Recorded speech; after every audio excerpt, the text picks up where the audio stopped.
On live, 3, 2, 1. Welcome back, guys. Welcome back to another episode. I think I'm gonna close the door because in case people are gonna hear. Yeah.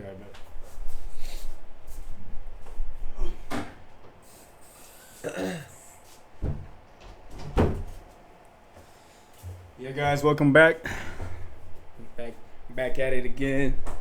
Recording. My boy Isai. Tell you a little bit about him.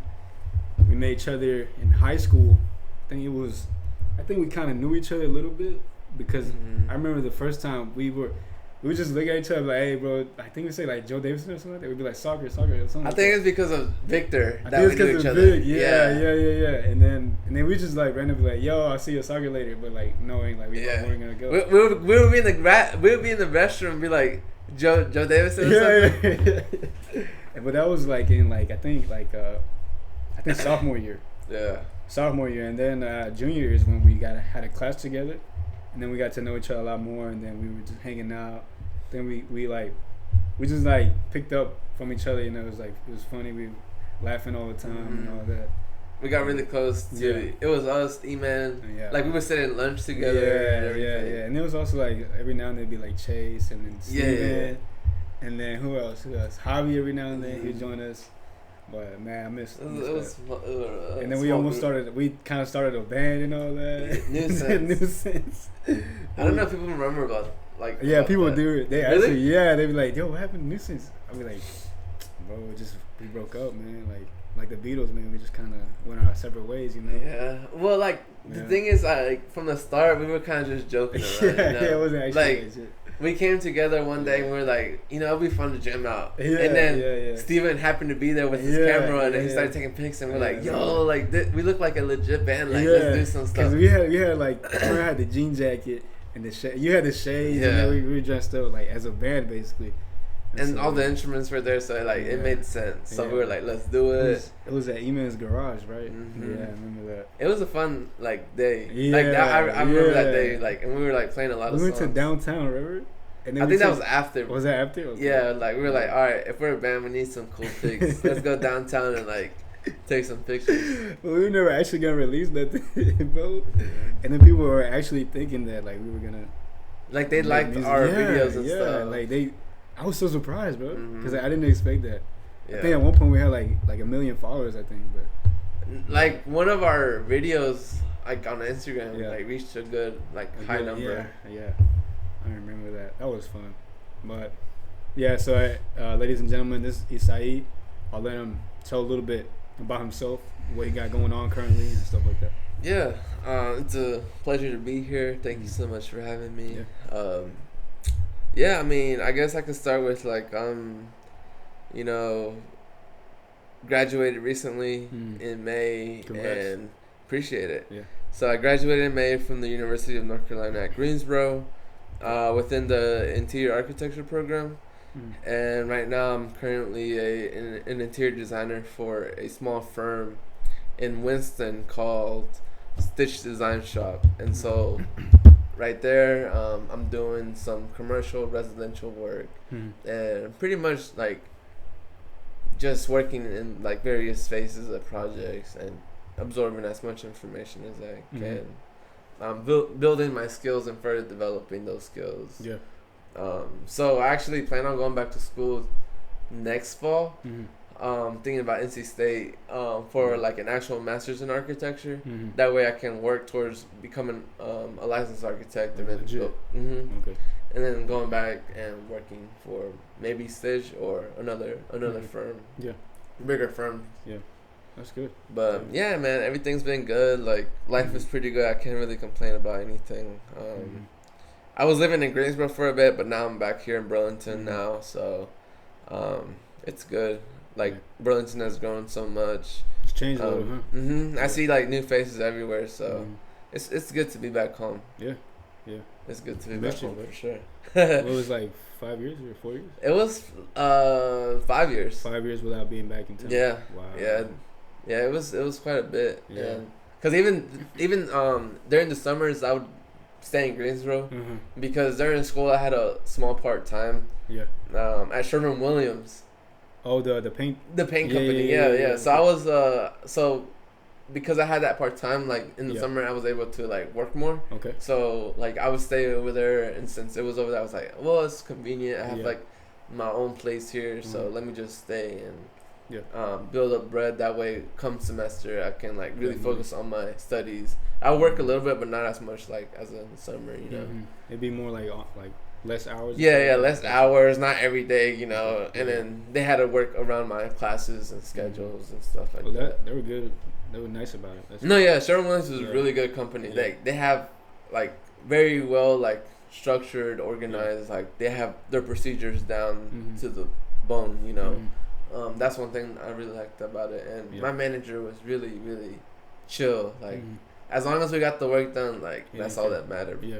And like the customers that would come, they were all pretty nice. And I think it was like a stress-free job. Sounds stress-free. Yeah. That's good, man. And also, guys, it's just me this time. No Joey, no Johnny.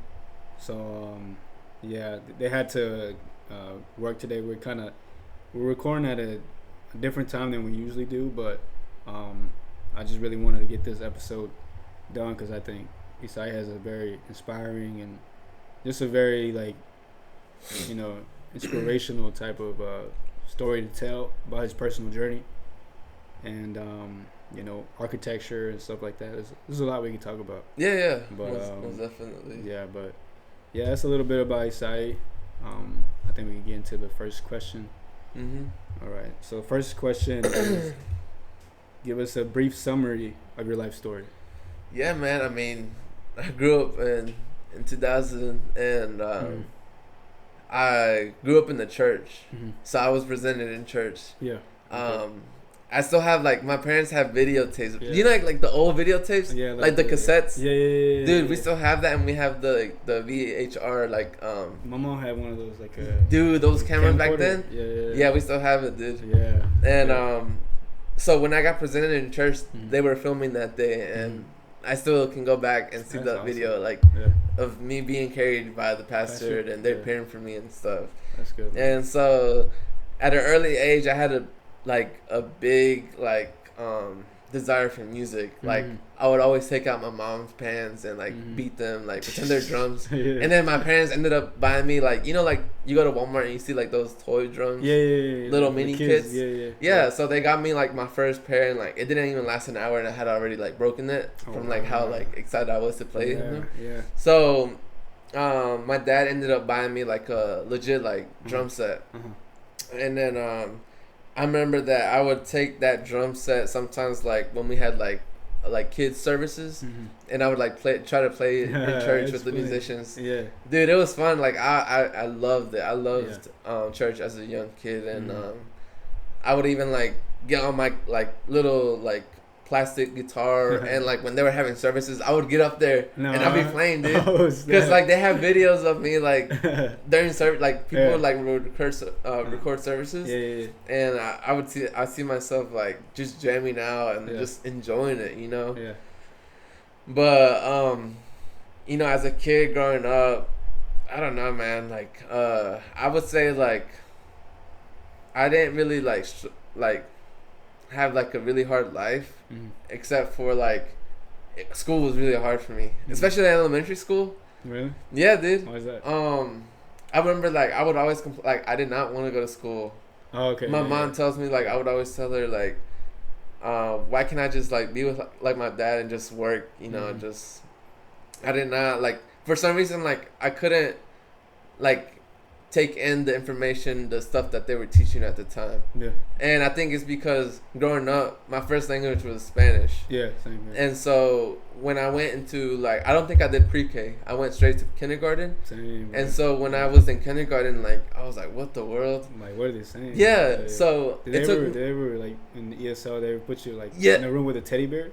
Oh, no. The teddy bear. I don't know. I don't remember teddy bear. I remember I was a kid and they locked me in a room with a teddy What the world? Dude. And they told me to speak to it.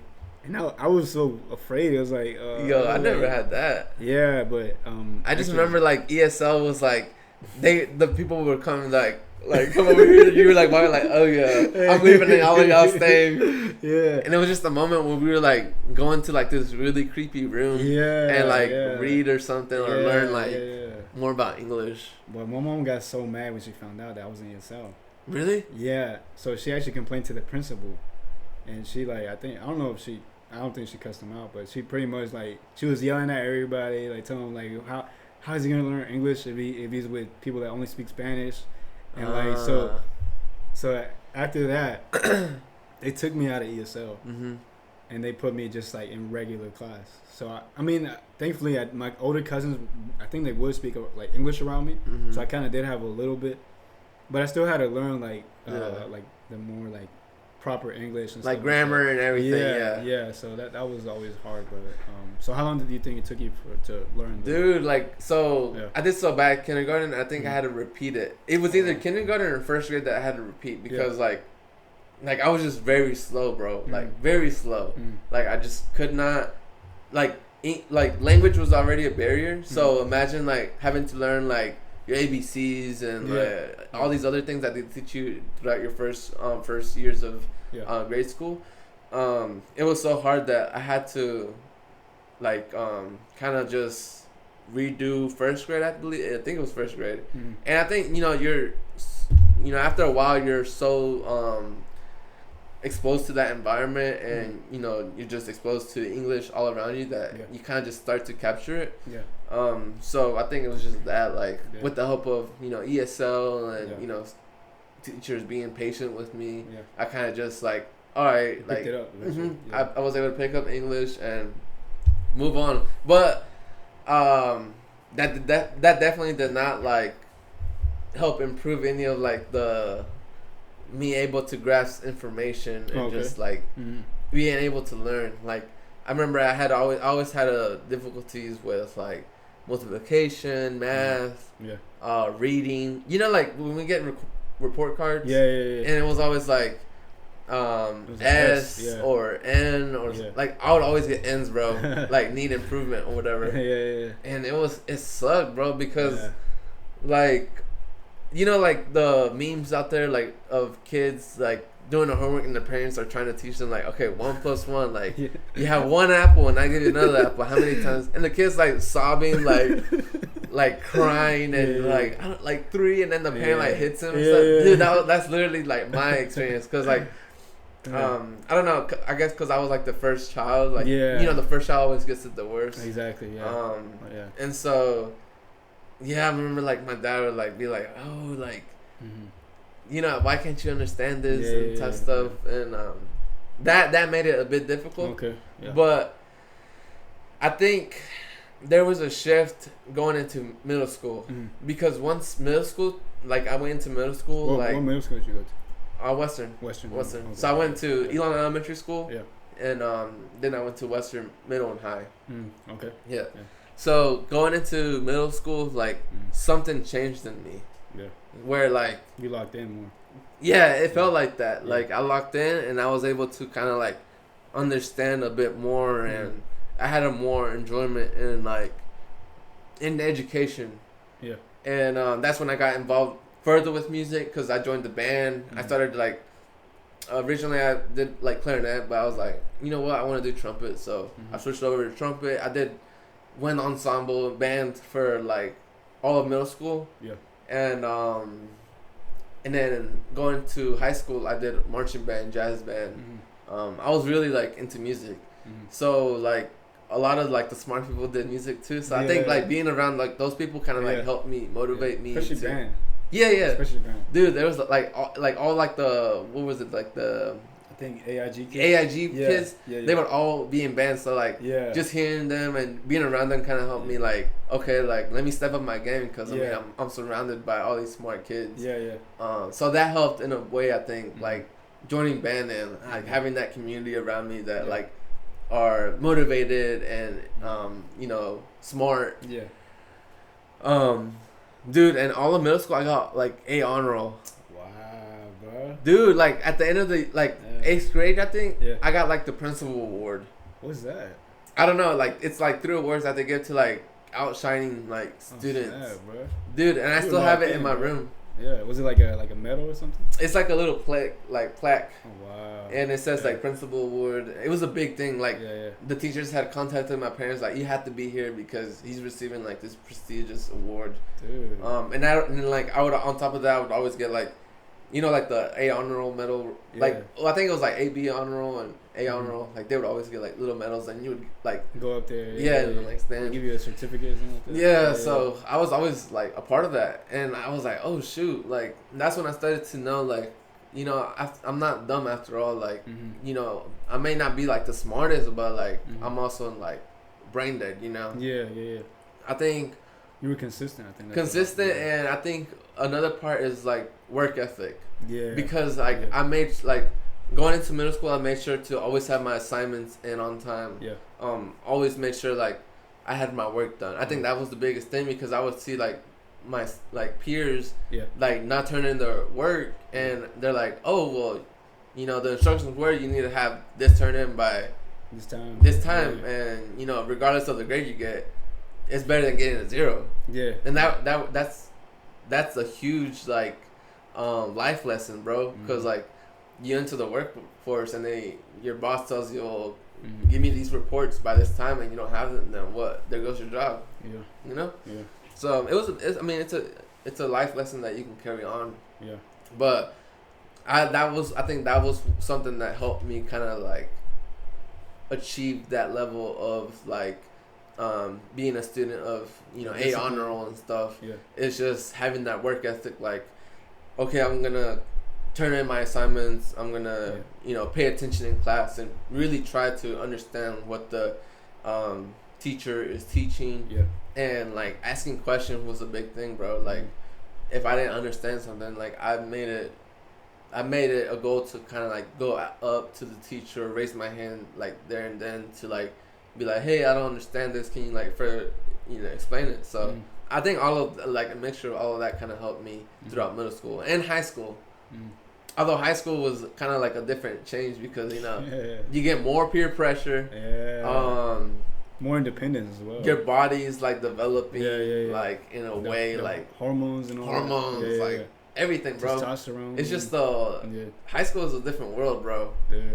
I kind of think back, like I look back and I'm like, yo, did this really happen and stuff? It's just crazy, and then you see all these things happening around you.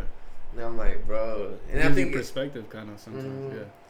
So high school was pretty good. Like I was able to still like maintain that kind of like level of dedication to like my school and education. So I was still in band. I was taking, you know, you have the opportunity to take college level courses with, you know, AP courses, honor courses. So I was like getting myself into those, like, because I wanted to like push myself in a way, you know. So high school was pretty great. Like I had a really fun time. I met a lot of cool people like you. And I try to stay in touch with some, but like honestly, bro, like it's really hard. Yes, bro. Like you graduate high school and like, you know, everybody kind of like goes like disperses, you know. Yeah. So honestly, I think the only person that I've been able to really keep in touch with is you. Really? Yeah, honestly, bro. Like I haven't reached out to anybody else. Wow. Yeah. Like it's crazy. Yeah. I mean, it's hard, dude. It's crazy. Because sometimes people change numbers. Sometimes people go out of state, or like when you want to meet, you know, there's life going on. Some people might have kids now. You know, it's like married. You know, it's just life, I guess. Yeah. And actually, like, because I had a sister younger than me, and she also went to high school there. I think there was like, it was maybe 2 or 3 years ago where like she was also in band, so I was able to go out to like, you know how they have football, like Friday football games. And I went. I didn't really see anybody like that I knew, but I was able to like catch up with like the band director, and that was pretty cool. So at least like I was like able to see him and kind of catch up. And I miss my high school, some of my high school teachers, not all of them. Mr. Vernon. Oh my gosh, I miss him, dude. He's not working there no more, I don't think. He's not? Did he retire? I asked my brother about Mr. Vernon. He's like, who? Dang, bro. He was a really good teacher. A lot of people didn't like Mr. Byers. Byers, yeah. He was one of the best. Dude, he's the GOAT, man. Yeah. History, like, Yeah, he kind of got me into history because I remember we did this project on like a dictator project where you had to pick a dictator, and then you had to write an essay, and then you had to do a video like pretending someone had to pretend that you were and I had Joseph Stalin, and they chose me to be Joseph Stalin, and I remember I was in character, but I was like the whole time I was just like, you know, I was just saying Russian words and like, and like, but yeah, and also what's another one, Mr. Stiegel. I rock with Mr. Stiegel. Oh, Mr. Stiegel, he was like the teacher who always ran. Yeah, he was really, I loved his course. I actually took like his AP like English course or something. I don't even know how like I did it, dude. Like, I like his class, like all the like where you had to actually apply yourself. Pretty much, I like those classes. Do you remember Mr. Quinn? Yeah, Mr. Quinn. With psychology. Yeah, dude. I never took psychology, but I had civics and economics with him. Yeah. And that class was good. And I just remember every time he would be like, yeah, like guys, when I get 70, I'm gonna go out to the mountains and like just take some LSD or something like that. Yeah. He did say that. I was like, wait, what? Yeah. He was like, he was a good teacher. Yeah, but he was just being funny, of course. But like, he'd be like, yeah, because when you get 70, like, what's the point of living or something like that? Yeah. Like I think he would say like, he would like take all the 70-year-olds and like just like hand them like a LSD and just let them like. Dang. Yeah, I remember him mentioning something with like psychedelics like type experience that he wanted to do. Well, of course he was just kidding, but I just thought it was like the funniest thing. Wasn't he like bipolar or something? I don't know. I heard something. Really? It might have been just like classmates like joking around. Yeah, but somebody had said something like bipolar. I don't know. Wow. But, I mean, he taught psychology, so maybe. I really enjoyed. To this day, I still remember some of the stuff that I learned in that class. Yeah, of psychology. So well, psychology is such an interesting topic anyway. But yeah, for sure. There's some teachers that I miss from high school. Yeah. Miss Lewandowski. Oh man, dude, I feel bad, bro. Like we would always we would not do anything in that class. Bro. We would goof off the whole time, bro. How did we even pass that class? Like, did we even have a final exam? I feel like our final exam was like going like lay your head down or something like that. Oh, I think we had presentations, and then one time I was just like, instead of putting my actual presentation, I put in a Mr. Rogers like YouTube video like the whole time. I think she got mad at that. She got mad, bro. She got really mad because everybody was laughing. Yeah, bro. Yeah, I remember that. It felt so bad, bro. But it was funny at the time. But now I feel bad about it. I think when we're young, we're like dumb, you know, like we're goofy, we don't think before we do until like we start to suffer the consequences. Yeah, it's like you gotta. Eventually, you just gotta mature, you know.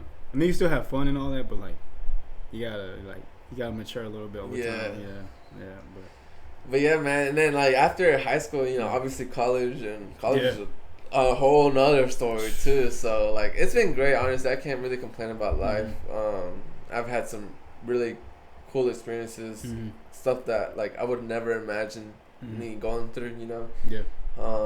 But I'm just super blessed to be here and be alive. Good, God is good. God is good. Really good, dude. Yeah. Like if you stop and you think like everything that has happened in your life, like think about like just the ability to wake up every morning, bro. Like there are some people who cannot wake up or wake up, you know, sick or something, and something big happens where it kind of changes the trajectory of their life. Yeah. It's just I always wake up. I'm like, thank you God, because you know I'm breathing. I'm able to do what I can do. And I've been saved from so many things, bro. Just like instances where like in the blink of an eye I could have been dead. But it's crazy, man. It is crazy, man. I guess that we take that to this question I had, because it kind of does have to do with what we're talking about, which is what's the best part in your journey with God? Which is kind of, it's a hard question because but what's something that stands out to you? You know, dude, the best. So I think being raised in church, it's kind of like a routine, you know. Yeah, like I agree. So like you grow up, but like it's kind of like it's too much blessing. It's in a way it's like your normality. Exactly. You do not know anything outside of that. You take it for granted. Exactly. Like you're still grateful and everything. Like you're most likely living like a life that is pleasing the Lord. Exactly. But it's like it's your normality, right? Yeah. So I would go to church, and I mean, I would feel the same. Like I was very involved in the music there, so like I feel from the early age, God had a calling for me to like serve Him, worship Him through music and worship, right? So I got involved with that, and it was great. It was really great, and it didn't until like even high school. Like I was like just unaware of what things were happening. You know, it's just like you just go about it. You go to service. You have read the Bible. You worship. Listen to the preacher. You just go through the motions. Exactly. Going through the motions, bro. That's exactly how I felt. Going through the motions. And it wasn't until I think this was like the last year of high school when something happened at church. I don't like church politics. And my parents basically one night they came and got me and my sister and told, hey, we need to talk. And they were like, we're no longer going to church. Wow. Yeah. At least to the church that like we were going to. Okay. They didn't really say why or anything. But now like they did like because it wasn't until recently where like we kind of like had like a family gathering. I was like, hey, like I feel like it was messed up. Y'all just took us out of church and you're not even giving us an explanation. And that broke me because. Growing up, you grow up with your friends, and it was the same people. This is like your family, bro. And it broke me a lot, and that's when, like, after they had told me, like, we're no longer going there, you know, we're gonna start looking for another church. It broke me, bro, and that's when I was like, I don't want anything to do with God no more. And I got rebellious. They would go and like visit other churches, and I would just like stay home or like go to a car meet or something. I did not care. And here's where it changed, bro. And this is to answer that question, like what is like a struggle that I had overcome. So it was the summer of 2019. Okay. So after we graduated, right? Wait, no. Yeah, it has to be, right? Because the summer of 2018. My bad. Okay. 2018. The year before. Yeah. Okay. So this is the summer going into senior year of high school. Right. Okay, so this was the month of July. Growing up, I would always get like these like kind of like stomach aches, and it's because like I would eat a lot of trash, just like junk food, you know. And not good.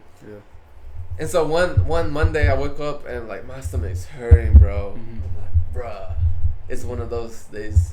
And I told my mom, like, can I get some Pepto or whatever procedure they would do?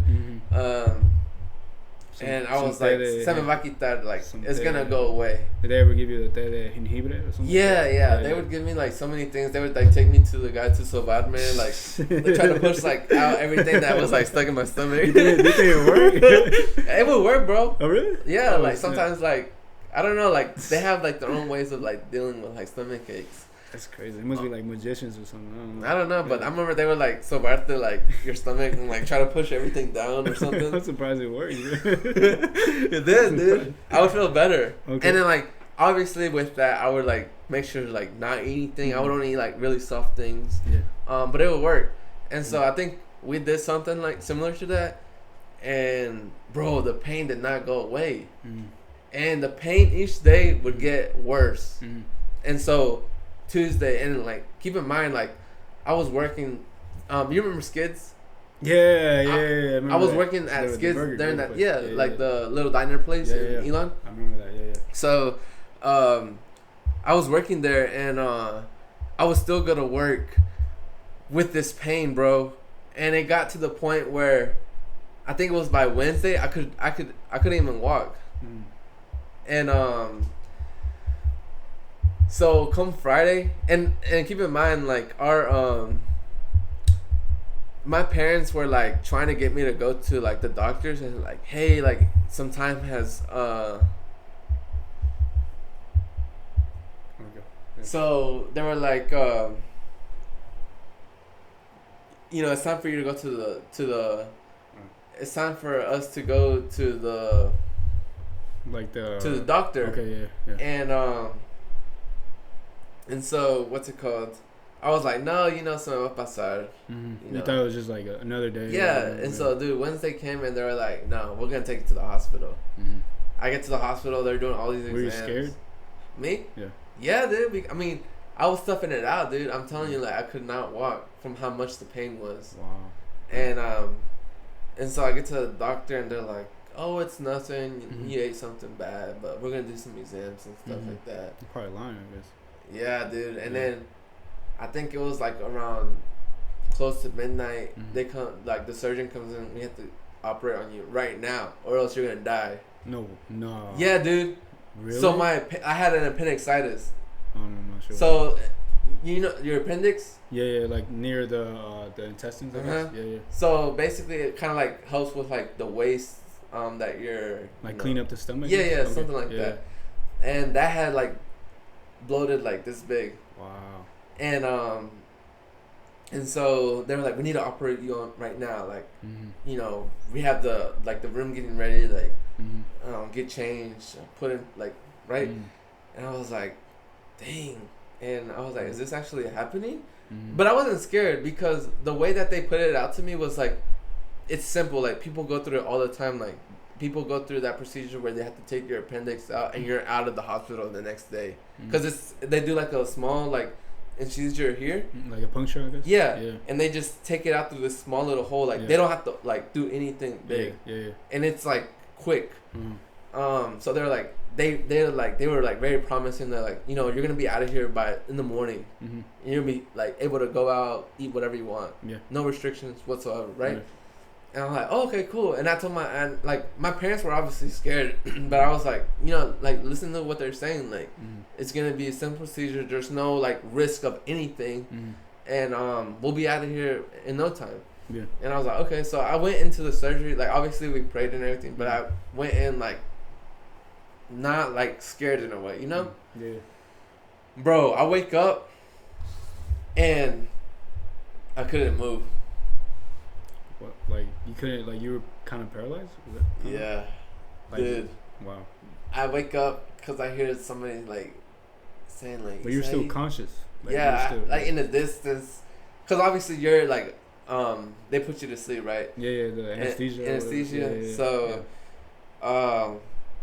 you're waking up from surgery, and I just hear like somebody calling like Isai, wake up or something like that, and I slowly like open my eyes, and the first reaction I get is to get up.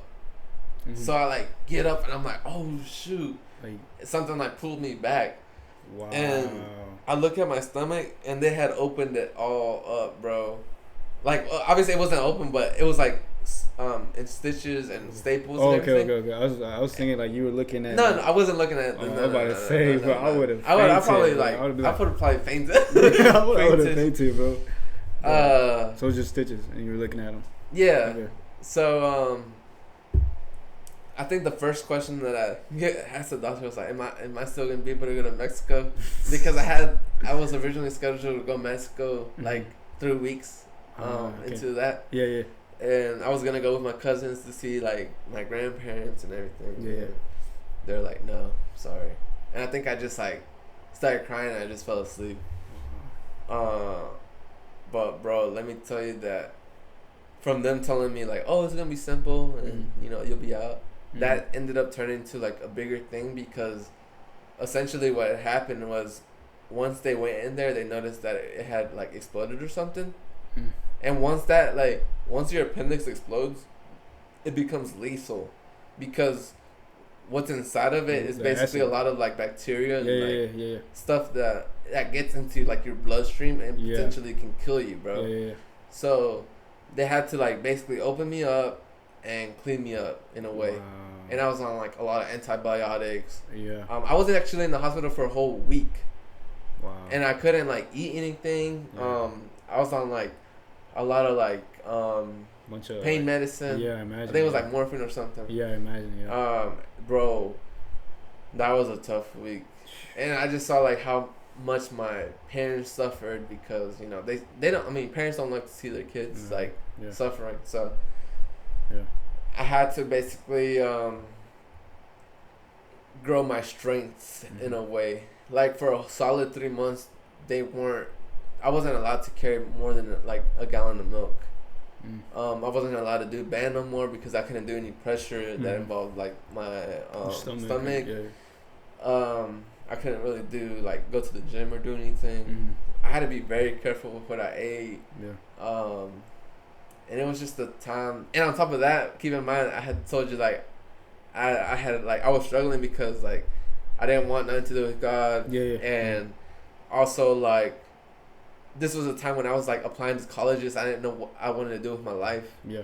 And so, dude, all of this like it's like a turning point kind of. Dude, it was a big turning point because I was like, at the same time, I didn't want to do anything with God. Yeah. But when I essentially I came into the church that we're at now, and I found like a really good community there. Like, I had like at least 3 people who like I got really close to, and they were like encouraging me, like, hey, like, it wasn't even things like to like, it wasn't like encouragement of like you need to get right with God or stuff like that. It was more like, you know, join us. We're gonna do this activity. We're gonna go hiking with like the youth. You should come with us. Okay. Stuff like that. Yeah, like fun activities. Yeah, stuff like that. Yeah. And I was like, oh shoot, okay. So I got really close with them, and at the same time, kind of coming back to church in a way like that. Also helped me get like my relationship with God back to where it was. Yeah. And better. Because I started to pray more. Yeah. I started to ask God, like, why am I going through all of this?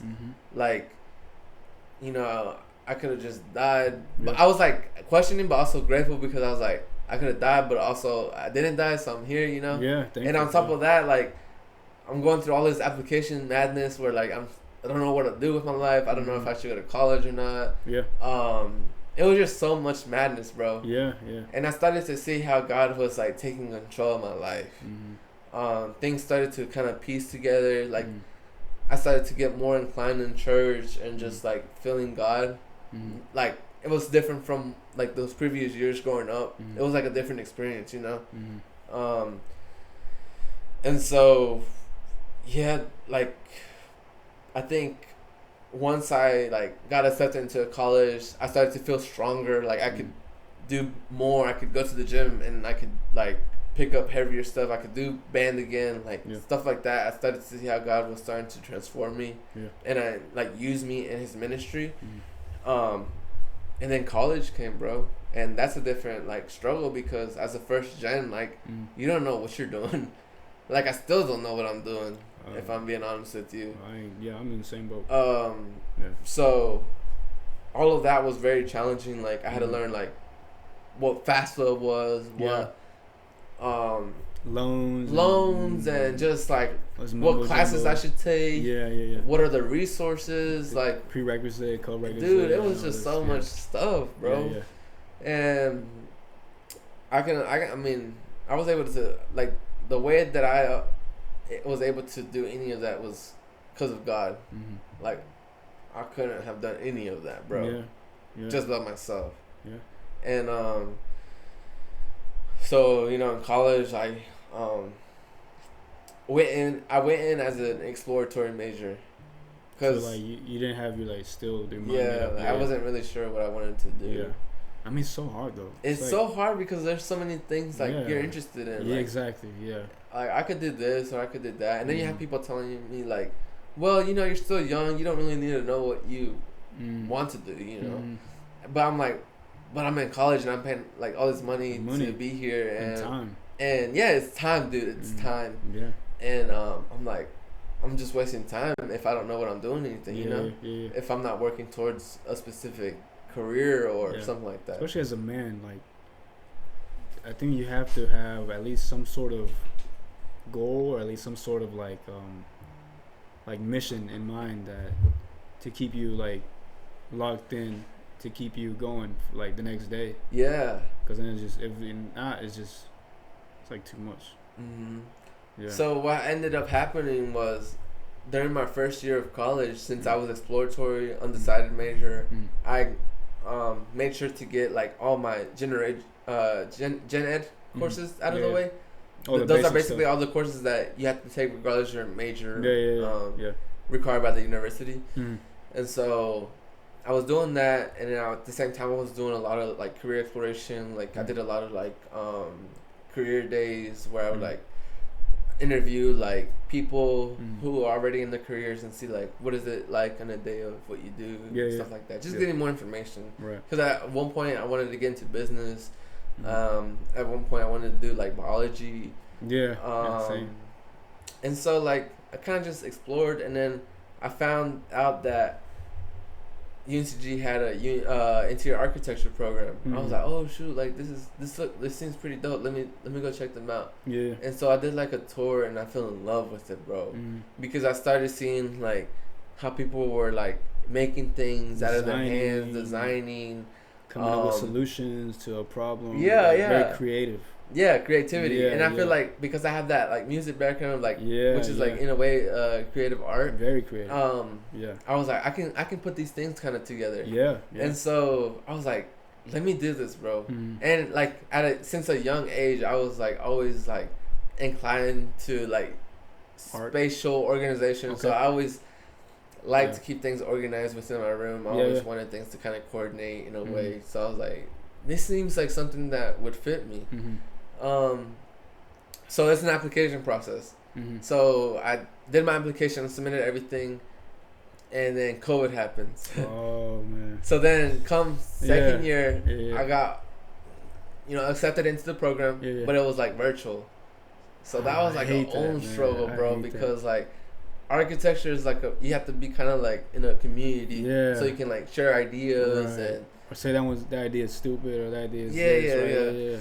So it makes more sense to be like in a shared space where you can easily collaborate, with one another, the teacher, and kind of see where what different people are doing. So I didn't really get that experience first year, but I think towards the end of that year we started to do like more hybrid, so we were able to come into studio, and I think our last project was like a teams project, so I was able to collaborate like more closely and get closer to my classmates in that way. Yeah. So like, do you feel like once it became more in person, do you feel like it became a lot easier? Yeah, I think so, because I mean you have people around you doing the same thing. There's a lot of questions that come up, so it's easy to like come like bump your chair next door and be like, hey, like, do you know how to do this or that? And then the teacher is like easily available there. Whereas in Zoom, you have to schedule an appointment all this and that. So the email or something. Yeah. So it's different, So I would say definitely coming in person made it a whole lot easier and more fun, I would say.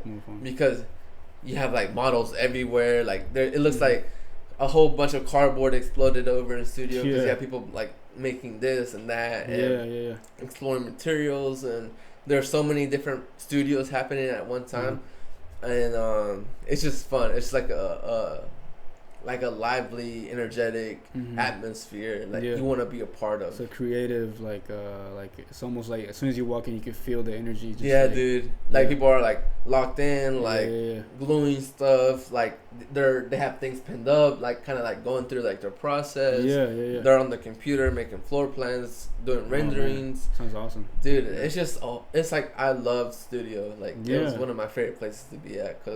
And this was at A&T. UNCG. UNCG. Okay. Yeah. UNCG. I loved it, man. Yeah, I think that could bring me into my next question, which was like, actually, so we kind of answered one that I already had, but the next one was like, what are some of your favorite architectural styles to look at? Architectural styles? We kind of talked about it like last time we talked. I like a lot of like modern, like simplistic architecture, but also like the moodiness of like Gothic architecture. Like think of like cathedral. Yeah. Have you been to the Duke one?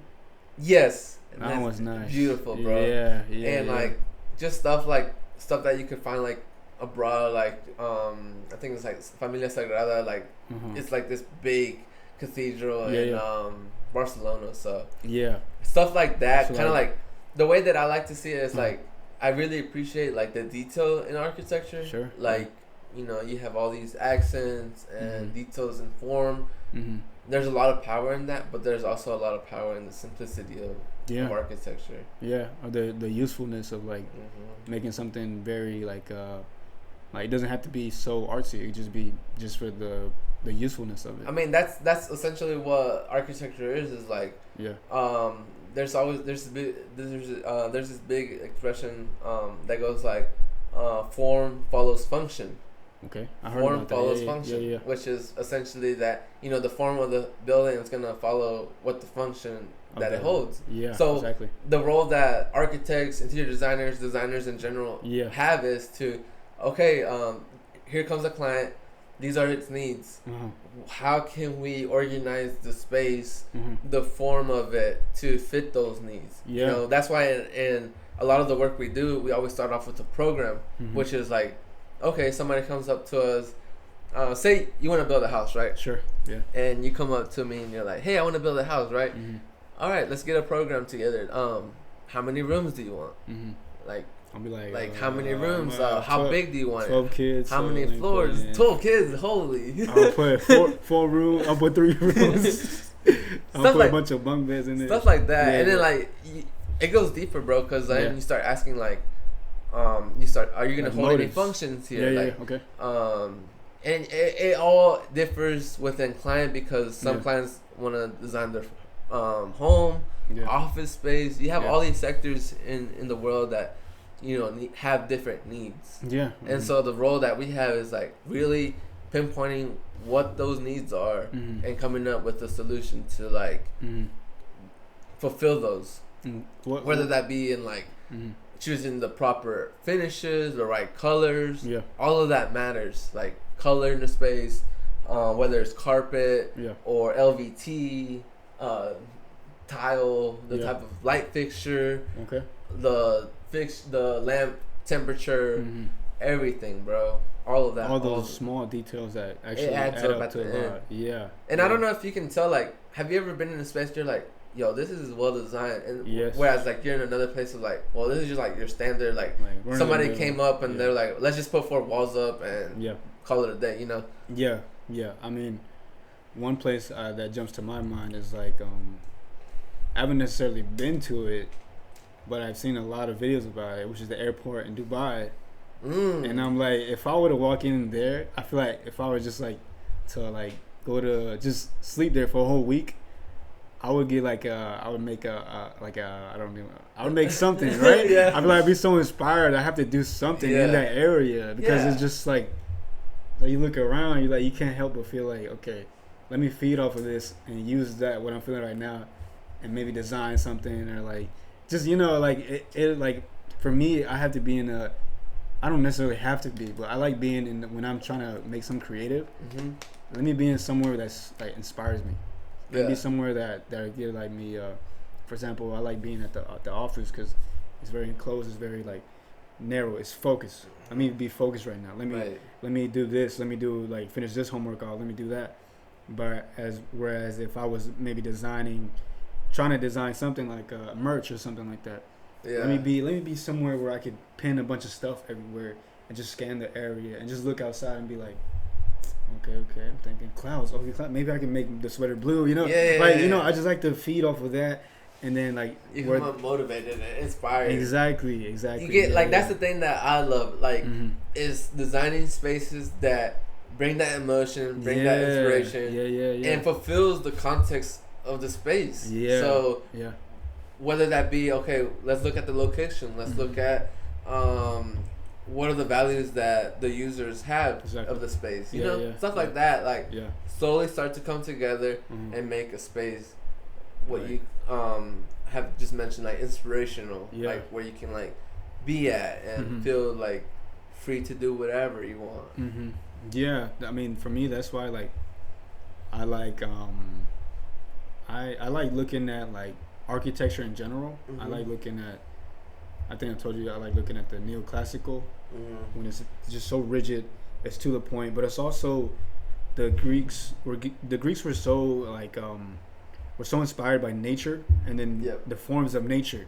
They would make sculptures of the body of our bodies. They would form them out. They were so inspired by that, and then they make spaces that were open. So because I think in Greece is like the weather.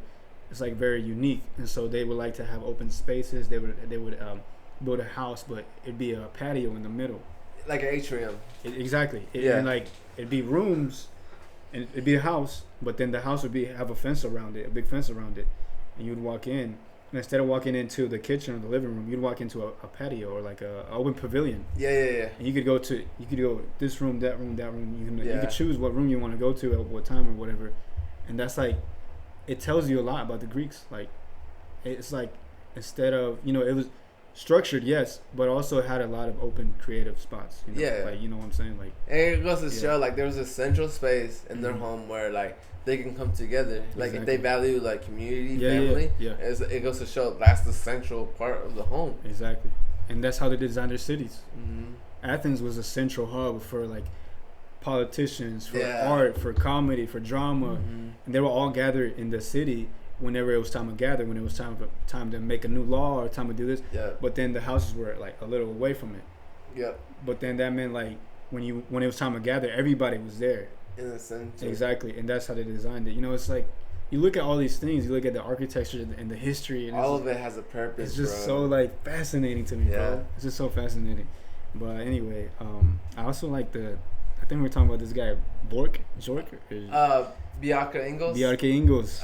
With Big. Or Big Company. Yeah, so they do a lot of, like, I think the architecture they do is like human centric or something. Yes, yeah. And they do a lot of cool stuff. Like, if you have a chance, check out their website, because they have all these really cool diagrams that kind of show, like, why a building is like this structure. The building that we were talking about was the Copenhagen, which is basically like this waste factory, waste plant that they were able to have transform into like a ski resort. And it's so cool, bro, like how this space can serve so many functions while like generating all this sustainable energy.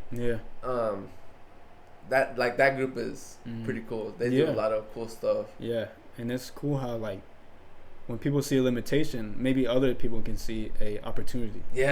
Like, okay, maybe someone else would have been like, yeah, we can't really do much because it's like a landfill or landmine or whatever. They're like, let's just make it, like any other thing. Let's just be boring and basic. People become like so limited to like the parameters. Exactly. Let's just be regular. Let's not come up with anything different. Right. But as in, like, sometimes other people will look at that limitation and be like, you know what, this is a perfect opportunity to try this out. Upside down. Exactly. And that's what I love about the perspective, bro. It's the perspective, honestly. Really, like, how do you look at it? How do you look at this challenge at different angles? In life in general.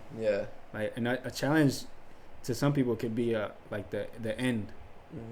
Oh, it's challenging, I'm done, that's it, I can't really do nothing about it. But if you instead try to come up with a creative solution to it, maybe it's done if I look at it this way, but what if I look at it this way? Maybe this challenge is actually giving me strength to become a better person the next time I see this exact challenge, and I know exactly what to do now. And so it's like, like in life, it's just, you gotta have, you don't necessarily have to have, but it helps having a good perspective on things, a hopeful perspective. Like, maybe this challenge is limiting, yes, but we can, try to figure out something creative, create a ski resort on a landfill. Like, that's so creative. It's like it's like, really creative. They do a lot of creative stuff. Like, they've done a lot of like creative solutions for housing. You're so limited to like the square footage, and they're able to kind of like create this beautiful design of like, you have to check out the website. What if you were given the opportunity to design? I remember I was watching a YouTube video about them, where like they'll give every year or every now and then they'll give architecture, like 6 months architecture. The pavilion to design. I think it's in London. Right, it's like a library or a pavilion. It's a pavilion. And then they'll give how do you call it? Bjarke was actually, he was part of that. I think back in 2019. He designed it. Or he designed one of them. Yeah, one of them. Because I think they do it yearly, if I'm not mistaken. Yeah, I think so. And they'll invite an architect to come up with something creative. Like just, we'll give you 6 months. Come up with something, whatever you want, any style you want. And then make it inspiring or make it however you want. And so my question is like, what would you do? Like, what would you put in there? I don't know, dude. I think I would have to do more research on like the like, what is the purpose of that space where like things are being like done? What's done? Like, what is the history? Okay. Yeah. Actually, like, I kind of want to touch on something that you touched on was like looking at things like differently. Like, you have this challenge, right? And you're like, well, this is the end of it. You know, I'm gonna start here. I'm gonna stop here and like just call it a day, right? Right. So this summer, I interned with Stitch Design Shop, which is who I currently work with. Yeah. And we had 2 park projects, and one of the park projects was like run down like tennis court area, needs whole like new repavement. Yeah. And there's a building on site that it's currently closed. It has some restroom, office space. Typically they use it for like tournaments, like that's where they like store some of the stuff. But when we were given the task to design and create like a new like central like recreational hub where like families can come together, they were like, you know what, this building is pretty sound, like nothing's really wrong with it except for the roof. The roof needs to be changed out completely. So we were like, let's just focus on like kind of like the layout of the site and with its pathways, the new tennis courts, and adding like pickleball courts and creating these berms for like play and like play areas. We're like, let's just focus on that and leave the building as it is. I was like, all right, let's do it. And I remember like we got like halfway to the project and I was like, we have to do something about this building. Like it just cannot stay like that. And it was bugging. Yeah, and so I was like, there has to be a better way to like make this more cohesive with like the new design of like the site. Okay. And so I was like, let's play around with like the roof and see what we can do, right? Yeah. So at first, my idea was like, since we want this place to be like that encourages physical activity, play, and all of this, I was like, let's make the roof interactive, you know? Like, people can interact with the roof. And how do you do that? I was like, have you ever seen American Ninja Warrior? Have you seen the last thing that they have to do is, like, they have to climb this, like, slope, like, little, like a ramp. Which one? It's like they have, like, the little things that climb on it, or which one? It's like a little, like, you have to, like, run up this wall. Okay. Yeah. It's like a small slanted. Yeah. It's kind of steep though, right? It is very steep. Yeah. And like you hang on to it, and then like once you get on top, you like. So I was like, let's do something like that, like where like people can like have fun, like running up. Like they won't necessarily be able to get on top of the roof, but like at least like try to like run up, you know? Yeah. And they were like, they're never gonna accept this. It's a liability. Yeah. And I was like, you know what, maybe, but I was like, don't let the idea die out. Like we can still do something cool. Yeah. And so for the other project, it was also like, and keep in mind we're working with Greensboro Parks and Recs with these projects. Yeah. And they had mentioned how they wanted to incorporate some sustainability aspect to these projects. Sure. So, we were already like defined with like the other part. So we were like, all right, let's see what we can do with this tennis court, Hester Park area. Yeah. And so we're like, let's make a green roof. Okay. And that's where like they were still kind of hesitant. They're like, well, green roofs are like really hard to maintain, and nobody's gonna want to get up there to like trim it, whatever. Yeah. And I was like, but we can do something cool. So I was like, let's have like the roof kind of like come an overhang and act like as picnic shelter for like for the building, and at the same time it like you add that greenery to it, and it makes it like super fun. Yeah. And then you add like a little like gap in between this berm, so that way you have like this like continuity line. Okay. From the berm to the roof. That way like people won't necessarily like be on the roof, but like there will be like this little slope still that you can play and kids can have fun, and it has tunnels and stuff. Oh, cool. I'll show you an image of it, but so it kind of reminds me like of like, I don't know if you've seen if you ever seen a picture of like The Hobbit. The Hobbit. Yeah, where like it's like very Ireland type of style. Well, I think so. The houses are small, and they're inside, and they have to, and then on top the roof is like grass. Grass, yeah. Yeah. It's kind of something like that. Okay. But I'll show you a picture. They loved it. Yeah, and then we showed it to the council, and they loved it. Yeah, and now that project is actually going out for pricing because essentially it could be built, bro. Yeah. They're like right now they're moving the needle like further and further to like let's. It's official. Yeah. Yeah. Wow, that's good, man. So it was a very rewarding experience, and that what you said about like don't let something that seems like the end be the end. Exactly. Look at ways in which you can change your perspective, give value, and like think about it differently. Yeah, you know? Exactly. Yeah. And it brings a lot of reward at the end. Yeah. I mean, it helps you out. It's like going to the gym and working out. You know, a challenge is pretty much helping you for the next rep. Yeah. Helping you get stronger. Your mind's gonna get stronger. Your heart's gonna get stronger. If you're able to fight, if you're able to put up a fight, don't give up. You know, be persistent. And discipline. A lot. I think you need a lot of discipline. A lot of the stuff that like I see nowadays is like a lot of people lack respect and discipline, bro. That's the biggest things that I see out in the world. Well, that's an opportunity to people that want to succeed. Yes. You're exactly right. People lack it. You have let's be abundant in it. Right. Let's have so much that you can make up for 3 people that don't have it. You know. Right. Then you'll be given more opportunity.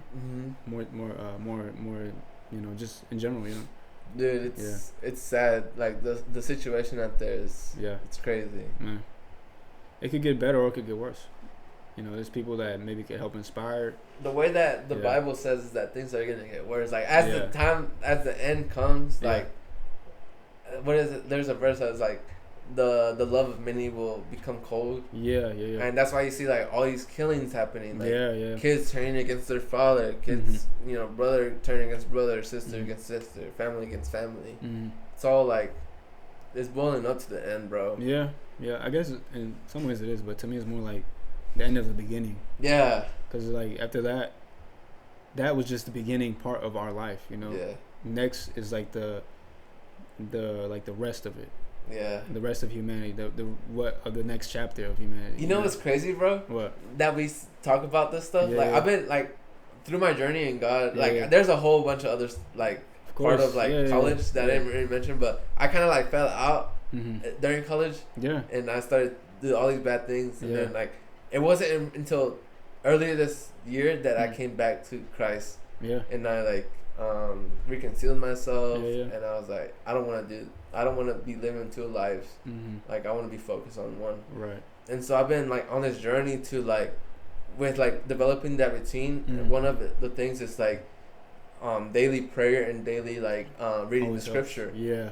So one thing that like I'm reading the book of Matthew right now. It's a great book. And I'm in the part where like Jesus is telling the disciples, I think it's like chapter 10 or 9, where like he's telling them like you have to go out, preach. There's gonna be people who don't accept you, right. But know that that's the challenge for carrying my name. Like it's gonna be hard, but those who like persist and go to the end will be rewarded. Exactly. Yeah. So just a lot of people think that life is easy, and it's not. Life is anything but easy. It's not, dude. Yeah, no, life is suffering. It's the mentality that you have, like, know that it's gonna be tough, hard, but you have to persist and, just trust. Trust the process, bro. Yeah, but when life is tough, that helps you get more hope and more faith. So, yeah, but anyway, I think it might be time to stop it, man. We've been going for an hour. No, 100%, dude. I honestly enjoyed all these questions. Man. We gotta get you. We're gonna bring you on back again for season 2. Season 2. We'll finish out. I don't think we finished out. We had like 3 more questions or something. Yeah. We had consciousness and some of the things that currently motivate. Do you want to talk about that? Some things that currently motivate you? I mean, I could briefly. I think the biggest thing that's motivating me is my faith. Okay. Yeah. My faith, because each day I wake up, I'm like, God, help me be a better person. Help me do good. Yeah. Help me stay away from temptation. Yeah. And so that's something that kind of keeps me going, you know. Yeah. And just knowing that, you know, I'm not perfect. I can always, there's always room for improvement. That's why I took it off this week, is because I want to get my routine. I want to be able to wake up each morning at 5, go for my runs that I really enjoy, because it's a moment where I'm to myself. I can like reflect. I can think. I can get my day started early while everybody else is sleeping. And I can just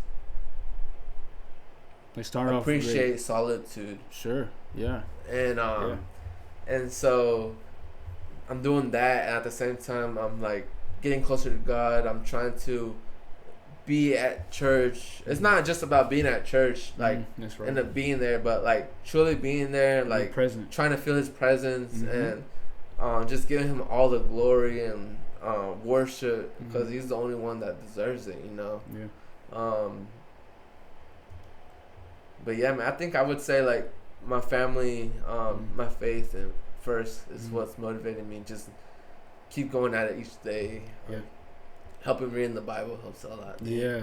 Honestly, the Bible's like one of the greatest books ever. For sure. I mean, I think it's pretty much. I think it's a library. It's a library because it has multiple books. Yeah. And so like I think my favorite is probably the Book of Job. I think that's my favorite right now. Dude, that one has dude, the Bible has so many life lessons, dude. Of course, yeah. So many lessons, man. One thing that I always do is like I always pray. Like before I read, I was like, God, help me understand this. Like, not to just read it on a surface level, but find like deeper meaning behind these, what the word's saying. Exactly. So, man. I mean, honestly, like we said, life is hard. There's days where you feel unmotivated. You feel like complete garbage. But during those days, you have to remember your purpose and the calling that you have, and just keep going. Keep going, man. Keep on pushing on. Keep on pushing on. Yeah, but I think that's a good way to wrap it up, my boy. Yeah. Woo, man, that was a good. I like this one because we're talking about a lot of stuff in architecture and in life. You know, the struggles that you went through. I do remember. I think when you were at the hospital, I think you called me. I think so. Yeah. I think you called me. I think you actually came over. Yeah, I do, and I remember seeing you, but I didn't know like what was going on. Yeah, I mean everything happened so fast, to be honest. So wow. I don't really like talk about that situation in my life until like when opportunity arises, I'll talk about it. But I think there's only a few people know like that I went through this, and I mean, honestly, I just tell it to glorify God's name, because I know that it is Him that I'm still here. Exactly. Because imagine the doctor saying like you could die, dude. Like that's some serious stuff. It's life changing, dude. So I know that I could have been dead, but because God has a purpose in me, you know, I'm still learning a lot, and so I think right now I'm really trying to work on seeing how God can use me in other areas in the ministry, not just music, you know. So going out and spreading the word, like going out to those who have fallen and bringing them back up, like just providing that motivation and just companionship for those who are lost, you know, being the light of the world. Yeah, dude. So I'm definitely growing still, and I'm that's kind of some stuff that keeping me going. Well, thank you, man. Thank you for being on. You have a very inspiring story, unique story, but you know, all the glory be to God, you know. Amen. That's right. Amen. So we'll bring you on next time. We got some other questions we can talk about, and we didn't finish all of them, but I mean we can add on to those questions. Yeah, we get part 2, man. We'll make this a series. Yeah. But all right, guys, that'll be it for today. We'll see y'all next time. We got something special coming up, so y'all stay tuned and have a lovely day. And thank you guys. See you guys.